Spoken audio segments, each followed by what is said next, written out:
আর আমার ক্যাম্পাস করছি বাইরে মাদারচুর তোর ক্যাম্পাস থেকে। আচ্ছা 40 বছর চাকরি করি, এই জীবনের প্রথম মানে স্টার্ট মাস 10,000 করে এত লাভ বিচার করবো আল্লাহ। রোজা গেলার দিন আল্লাহর কাছে বিচার দিচ্ছি। আমার মনে করেন আসমাত বাইরে এসে একটা মাথা মুথা আমার বুকে ফিডে, আর মনে করেন চারটা ছটকানা দিছে, আবার মনে করেন 2-3টা লাফি দিছে ধরে, কেউ ধরে রাখতে পারে না মানুষের হিমেলের সামনে। হিমেল আসলে সুমনে ধরে রাখতে পারে না, আমার ধরে ধরে মাসে। আর আমার ক্যাম্পাস করছি বাইরে মাদারচুর তোর ক্যাম্পাস থেকে।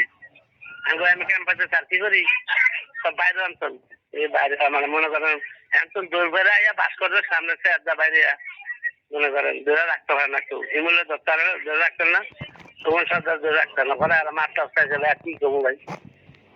হিমেল ধরে রাখতে হিমেলের সামনে হিমেলও আসছিল, আমার হিমেলের সামনে কলার দিলা গড়ে দিব আমাদের সামনে, মানে একটু সামনে নিয়ে মনে করেন খাবে এই মাথার চুপ করে ক্যাম্পাসে একটা না করছি, তুই ক্যাম্পাসে তুই আমার মারছ, তুই আমার ইরা দিছ, তুই আমার সৎকানা দিছ, এই করে মারতাস, তার কি কম কিছু পর আগেও আমার মানে 3-4 দিন গালাগালি করছে।